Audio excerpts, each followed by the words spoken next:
Shalom, praise the Lord. प्रभु आप सबको आशीष दे, अपने अनुग्रह अपने प्रेम पे बना के रखे।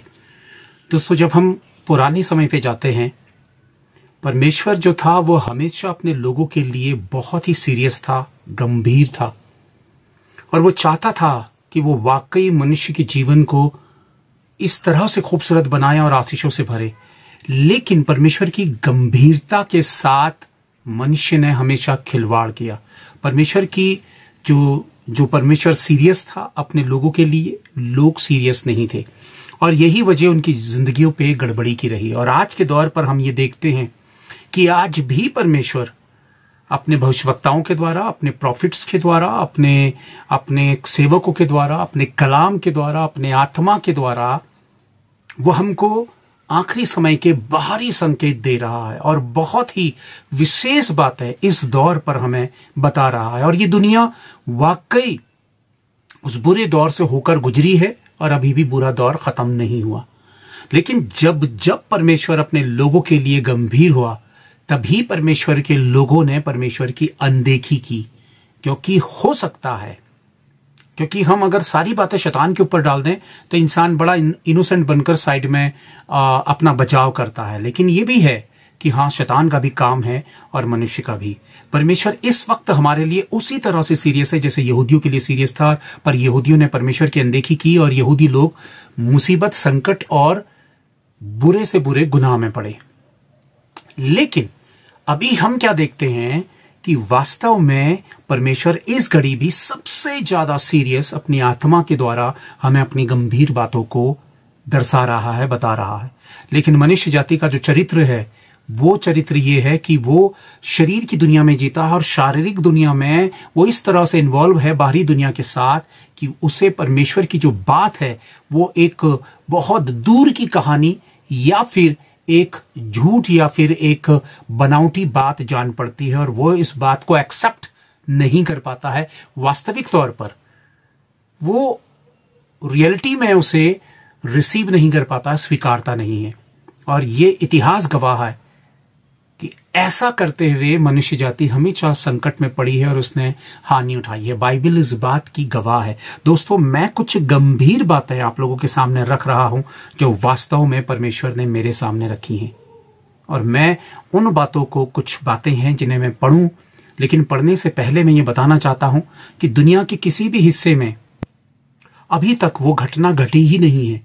ऐसा कुछ इंसान के जो इमेजिनेशन है, उसकी कल्पना में भी, इंसान की कल्पनाओं में भी नहीं आया है, जो आकाश में और आकाश के नीचे इस जमीन में होगा या घटेगा, या परमेश्वर के द्वारा या फिर इस आखिरी के समय में वो चीजें आरंभ होंगी।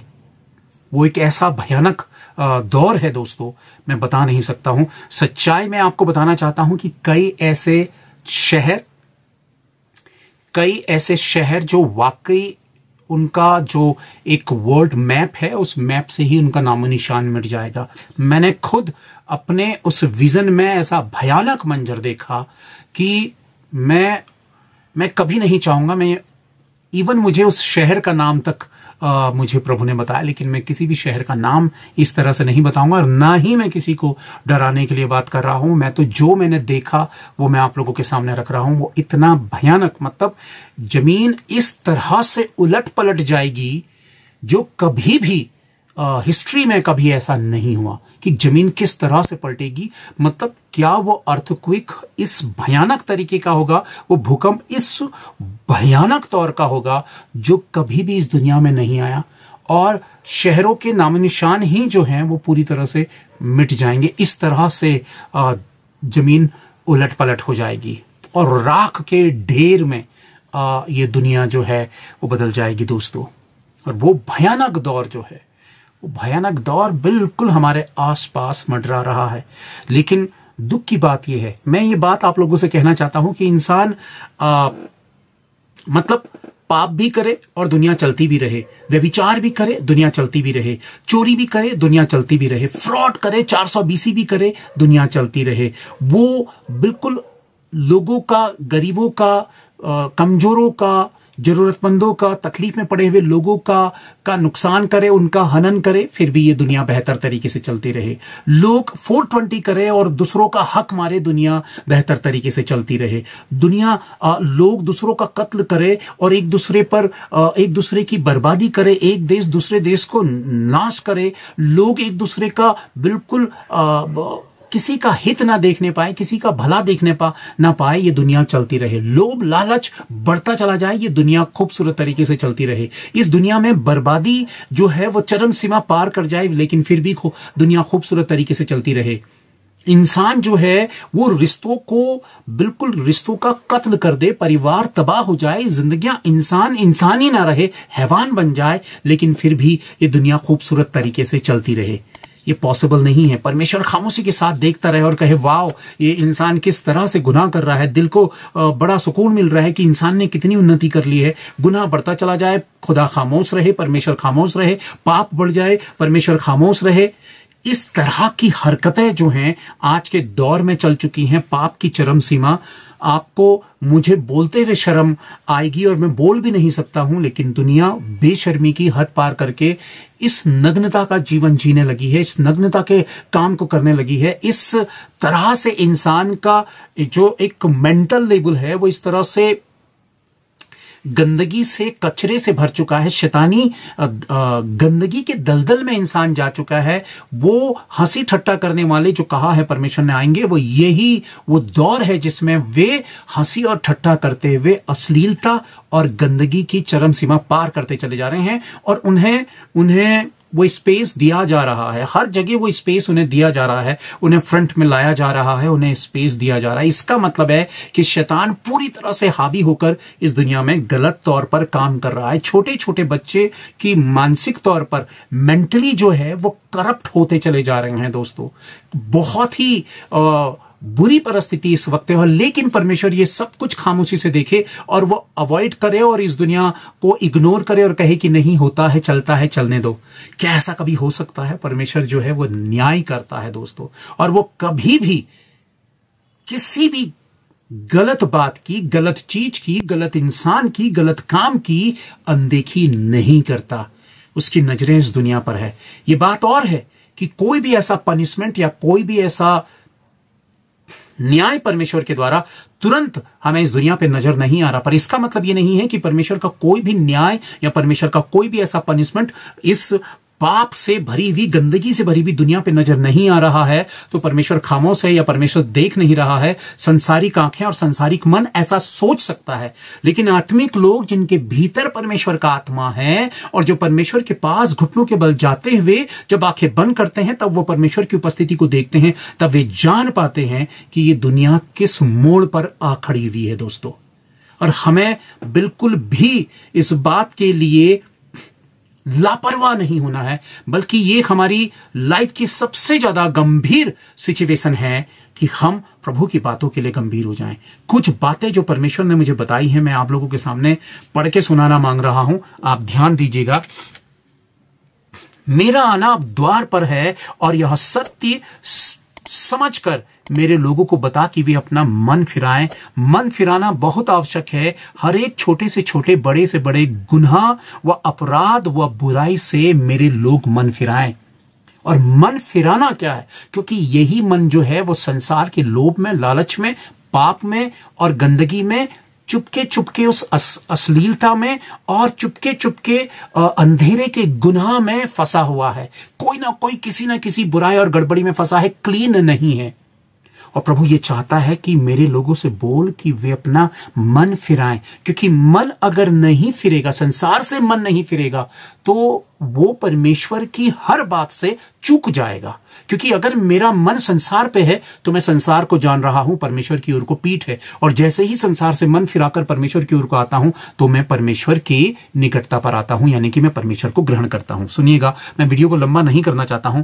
देख, मैं आ रहा हूं और मेरा भेजने वाला तैयार खड़ा है।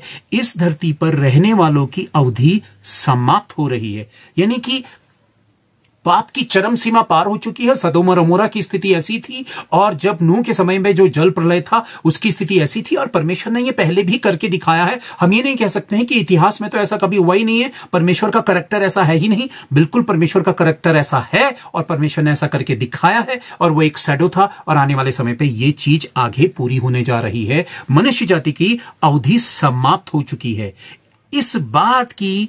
और मतलब लोग जो हैं वो अपने बच्चों का फ्यूचर, बच्चे पैदा हो रहे हैं, उनका फ्यूचर उनके लिए जश्न मनाया जा रहा है, लेकिन परमेश्वर इस बात को मुझे बता रहा था कि अचानक, मतलब परमेश्वर की जैसे ही अवधि पूरी होगी, कोई कितने ही बड़ी योजना क्यों ना बना रहा हो, कोई कितना ही बड़ा एग्जाम देने क्यों ना जा रहा हो, किसी के घर में बच्चे का जश्न हो, बच्चे पैदा हो रहे हो, या बच्चों का फ्यूचर सोचा जा रहा हो, लोग बातें करते रह जाएंगे कि परमेश्वर कैसा है, परमेश्वर ने बच्चे नहीं देखे, बूढ़े नहीं देखे, परमेश्वर बहुत संगदिल है, वो परमेश्वर नहीं है, वो कठोर है। उसको तरह तरह के उसके ऊपर उंगलियां उठाएंगे और उसको बुरा भला बोलेंगे। लेकिन परमेश्वर की जैसे अवधि पूरी होगी, इस दुनिया में बच्चे पैदा हो रहे होंगे, या बच्चों के लिए फ्यूचर तैयार हो रहा होगा, या लोग योजना बना रहे होंगे, और अचानक प्रभु कहता है कि ये सब कुछ पल भर में मिटने वाली स्थिति में आ जाएगा। दोस्तों, मैं ये चीज आप लोगों के सामने रख रहा हूं।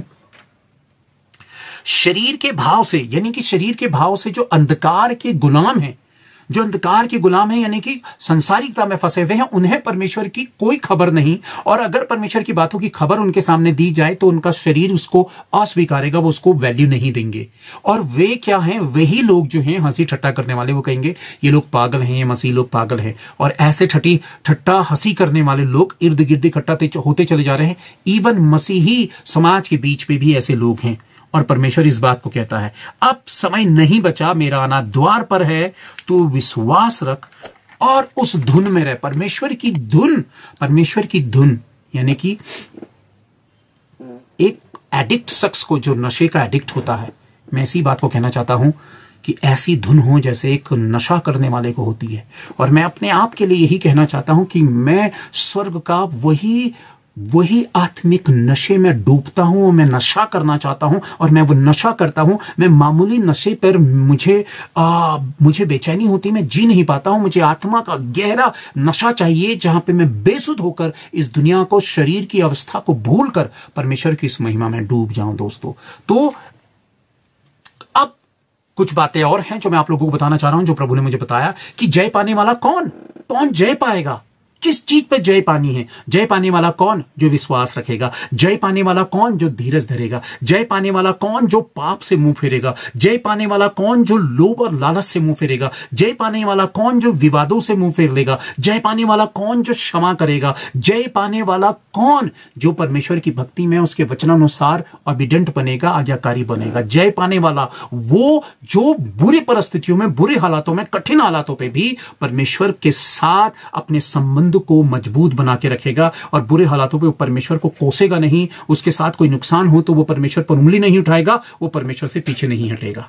और ये बहुत ही गंभीर और खास बात है। तो मैं आप सबसे यही कहना चाहता हूं कि प्रभु नेक्स्ट बात परमेश्वर ये कह रहा है कि संसार जो है वो एक ऐसी मदिरा के नशे में है। शैतान ने संसारिक यानी कि मनुष्य जाति को ऐसी मदिरा के नशे में डाल दिया है कि उसे कुछ होश ही नहीं है। वो बेहोशी में इस दुनिया के पीछे बावलों की तरह, पागलों की तरह इस दुनिया को समेटना चाहता है, इस दुनिया पर हजारों साल की जैसे योजना बनाना चाहता है। लेकिन आप देख रहे हैं कि इस अंत के समय में मृत्यु का दौर जो है वो जवानों के ऊपर सबसे ज्यादा हो रहा है। आपको बूढ़े लोग ज्यादातर इधर उधर बेहतर स्थिति में दिखेंगे, लेकिन जवान लोग ज्यादा उनकी डेथ होते हुए देखेंगे, जवानों को ज्यादा मरते हुए आप देखेंगे। और ये खौफनाक दौर और तेजी से बढ़ता चला जाएगा। जवान भविष्य की योजना बना रहे हैं, या फिर बिल्कुल बच्चे और जवान जो भविष्य बनाने की कोशिश कर रहे हैं, या भविष्य उन्होंने देखा ही नहीं है, और वो भविष्य देखने से पहले ही उनकी जिंदगी समाप्त हो जाती है, वो अंधकार में चले जाते हैं। और उन्होंने रिपेंट भी नहीं किया, गुनाहों की माफी नहीं मांगी, प्रभु की ओर को नहीं मुड़े। कई जवान इस बात को सोचते और इस बात को कहते होंगे कि अभी तो बहुत समय है, हम कभी भी गुनाहों की माफी मांग लेंगे। मैं उनको ये चेतावनी देना चाहता हूं कि परमेश्वर का दौर तब है जब प्रभु आपके सामने आपको संकेत दे रहा है। उसी घड़ी परमेश्वर की ओर को मुड़िए। वक्त फिर लौट कर नहीं आता है, समय समाप्त हो जाता है। जान जब हलक से निकलती है तो वापस फिर शरीर में वो लौटती नहीं है। दोस्तों, ये समय वो भयानक समय है जब आपने मैंने सिर्फ परमेश्वर की ओर को देखना है। बड़ी बड़ी बातें करने वाले, बड़े बड़े बिजनेसमैन, बड़े बड़े पॉलिटिशियंस, बड़े बड़े लोग जो दुनिया को बहुत बड़ी होप देते हैं या दुनिया के लिए बहुत बड़ी योजनाओं को बना रहे हैं, एक पल पे सब कुछ ठहर जाएगा क्योंकि परमेश्वर है। तो मैंने कहा ना कि इस ऐसे मदिरा के नशे में शैतान ने उन्हें डाल दिया है कि उन्हें कुछ होश ही नहीं है, वो नशे की जिंदगी जी रहे हैं, वो सेंस में नहीं है। लेकिन जैसे ही परमेश्वर का आत्मा परमेश्वर के लोगों पर उतरता है, वो उस नशे से आजाद होते हैं और वो जानते हैं कि हाँ, परमेश्वर कौन है और वो क्या करने जा रहा है। दोस्तों, मेरी आप सबसे अपील है कि ये परमेश्वर का वो समय है कि मनुष्य जाति जो है वो पूरी तरह से बर्बादी के उस आखिरी पड़ाव पर खड़ी है, लेकिन प्रभु का आना जो है वो बिल्कुल द्वार पर है और जय पाने वाला परमेश्वर की महिमा में रैप्चर पे उठा लिया जाएगा। और वाकई क्या हम इस अंत के दौर पे क्या हम बिल्कुल कष्ट नहीं सहेंगे? वाकई हम और भारी कष्टों की ओर को बढ़ रहे हैं। मैं आप सबसे ये कहना चाहता हूं कि अगर आपकी प्रार्थनाओं में वास्तविकता है, आपकी प्रेयर्स बहुत ही गंभीर है, आपकी प्रार्थनाओं पर सच्चाई है, आपकी प्रार्थनाएं आत्मा के द्वारा है, समर्पित प्रार्थना है, आप पूरे दिल और जान से समर्पित होकर प्रयास करते हैं, तो आपके संबंध परमेश्वर के साथ घनिष्ठ है। इस अंत के समय में परमेश्वर ही आपको ताकत और सामर्थ्य देगा कि आप मुश्किल घड़ियों का सामना करके मसीह के साथ बने रह सके। और जिन्होंने लापरवाही के साथ परमेश्वर के साथ अनदेखी की, परमेश्वर की अनदेखी की, वो अचानक फंदे में फंस जाएंगे। मेरी आप सबसे अपील है कि परमेश्वर की ओर को लौटिए, मन फिराइए और जो बातें प्रभु कह रहा है उसको सीरियसली लीजिए और अपने संबंध बेहतर करिए। प्रभु का आना बहुत नजदीक है। प्रभु आप सबको आशीष दे। मैं विश्वास करता हूं कि ये बातें आपको विश्वास योग्य लगी, और यदि ये लगती हैं कि हां, ये वास्तव में परमेश्वर की ओर से है, दूसरों तक जरूर पहुंचाइए। अंधकार में नहीं बल्कि ज्योति की संतान बनिए। मन फिराइए, हर बुराई और पाप से पश्चाताप करते हुए प्रभु के हो जाइए। प्रभु आप सबको आशीष दे। Thank you. Praise the Lord.